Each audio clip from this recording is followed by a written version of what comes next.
एक कोई बाबा जी होते हैं, इसमें कहानी जो है इस प्रकार की है। हरिद्वार रहते हैं, कहाँ रहते हैं?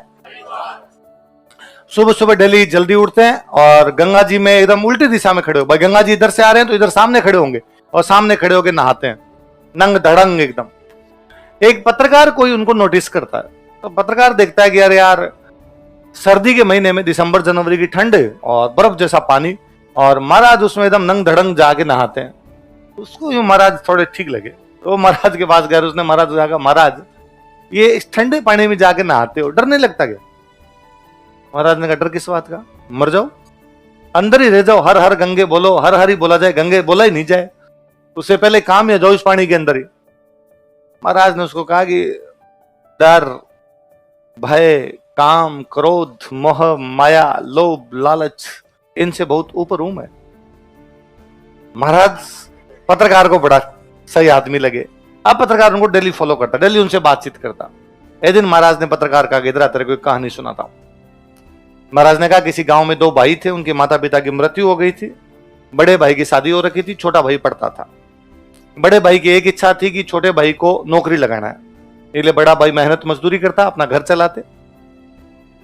समय अंतराल पर गांव में अकाल पड़ा, गांव में मजदूरी मिलनी बंद हो गई, बड़े भाई पर कर्जा हो गया। उसने एक दिन अपनी पत्नी को कहा कि मैं कमाने के लिए बाहर जा रहा हूं, मैं टाइम टू टाइम पैसे भेजता रहूंगा, तुम घर खर्चा चलाती रहना, और जब मैं बहुत सारे पैसे कमा लूंगा तब गांव लौटकर वापस आऊंगा और जिन जिन का कर्जा उनको वापस चुका देंगे। तू एक बात का ध्यान रखना, मेरे छोटे भाई की पढ़ाई मत छुड़वाना, इसको सरकारी नौकरी लगवाना। पत्नी ने कहा ठीक है। बड़ा भाई रात को अंधेरे में वहां से निकल जाता है। अगले दिन गांव में मांगने वाले आए घर पे, तो उस पत्नी ने कहा, भाई मेरा पति तो बाहर कमाने के लिए गया, आएगा तब तुम्हें लौटा देगा पैसे। एक दो महीने तक उस बड़े भाई ने टाइम टू टाइम पैसे भेजे, पत्नी अपना घर खर्चा चलाती रही, अपने देवर को पढ़ाती रही। 2-3 महीने बाद बड़े भाई के न केवल पैसे आने बंद हो गए, बल्कि उसकी सूचना भी आनी बंद हो गई कि वो कहाँ है। अब बेचारी महिला क्या करे, थोड़ा बहुत उसके पास जो कोई बचत थी महीना भर उससे चलाया, फिर भी समाचार नहीं आया। अब क्या करे, तो एक आधा कोई गहना गांठी को नाक कान के पड़े थे उनको बेच के चलाया उसने। अब भी कोई समाचार नहीं आया, तो वो खुद मजदूरी करने लग गई, क्योंकि उसको लगता था कि मेरे पति ने कहा था कि देवर को सरकारी नौकरी लगाना, इसकी पढ़ाई छुड़वानी ही नहीं। अब वो मजदूरी करती, अपने देवर को पढ़ाती। बड़े भाई के कोई समाचार नहीं। समय के साथ में छोटा भाई पढ़ के सरकारी नौकरी लग गया। बड़े भाई के अब तक भी कोई समाचार। तो गांव वालों की पंचायत हुई, गांव वालों ने ये घोषित किया कि बड़ा भाई मर चुका है। यदि उसके समाचार नहीं आ रहे, इसका मतलब वो जिंदा नहीं है। तो उस महिला को विधवा घोषित कर दिया गया, और अब चूंकि वो महिला विधवा, तो उसके पीहर वालों का उस पर अधिकार है, तो उसका पिता उसको वापस ले गया। उसका पिता एक शराबी आदमी था।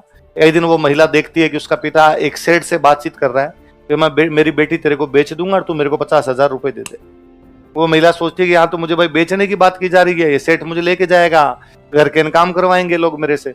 वो वहां से भाग जाती, भाग के अपने देवर के पास वापस आती, अपने देवर को आगे कहती है कि भाई ये है, मेरा पिता मुझे एक शराबी को बेचना चाहता है, तुम मुझे बताओ। देवर ने कहा, भाई मैं क्या कर सकता हूँ इसमें, क्योंकि आपको विधवा घोषित किया गया है तो आप पर आपके पीहर का ही अधिकार है, तो मैं कर भी कैसे सकता हूँ हेल्प।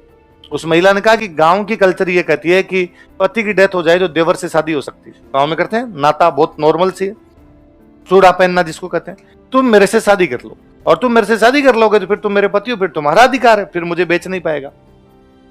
उसने पुनः कहा कि गांव में इस प्रकार की चीजें सामान्य है, ऐसे होता है, पर चूंकि आपने मुझे पाल पोस के बड़ा किया था, मैंने हमेशा आपको एक माँ की नजर से देखा है, तो मैं ऐसे कैसे शादी कर सकता हूँ। गांव वालों की पंचायत वापस बैठी। गांव वालों ने कहा कि भाई इस महिला को बेच दिया जाए, वो कोई आगे नौकरानी बना के रखे, उससे अच्छा तुम शादी कर लो यार।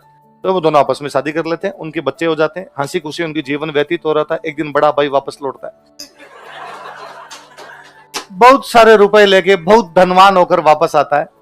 अब उस महिला के लिए चिंता है। एक तो महिला को आग कहता है, भाई जब मैं कह के गया था कि मैं वापस आऊंगा तो तुमने मेरा वेट क्यों नहीं किया। तो गांव वालों ने बैठे, गांव वालों ने कहा कि भाई ये इसमें इसकी क्या गलती है, हमने कहा था और तू नहीं आया, पैसे नहीं थे, कोई बात नहीं, समाचार तो भेजा कि जीवता हूं, जब इतने सालों तक समाचार ही नहीं मिले तेरे तो हम क्या करते। पर वो महिला घर के अंदर बैठी बैठी सोचती है कि हूं गोरी किरण पियूरी, अब मेरा पति कौन है, वह जिसके साथ मैंने फेरे लिए थे और जो बाहर बैठा है, या वह जिसके साथ मैं अब रहती हूँ जिससे मेरे को बच्चे हो रखे हैं, इसलिए टाइटल क्या है। अच्छा, वो बड़ा भाई बाहर सोचता है कि यदि मैं ना आता तो इनका जीवन ठीक चल रहा था, इन्होंने मेरे को मरा हुआ समझ दिया था, छोटा भाई सरकारी नौकरी लगा हुआ था, इनके पैसे टक्के भी ठीक थे, इनके पास में बच्चे हो रखे थे, ये तो ठीक चल रहा था इनका जीवन। मैंने आके फालतू में इनके जीवन के अंदर भूचाल उत्पन्न कर दिया। वो खूब सारे रुपए कमा के लाया था, वो सारे धन दौलत वहीं छोड़ता है, चुपचाप वहां से चला जाता है। बाबा जी पत्रकार को एक कहानी बता के चले गए। पत्रकार सोचता है कि बाबा जी बड़ा भाई तो नहीं है।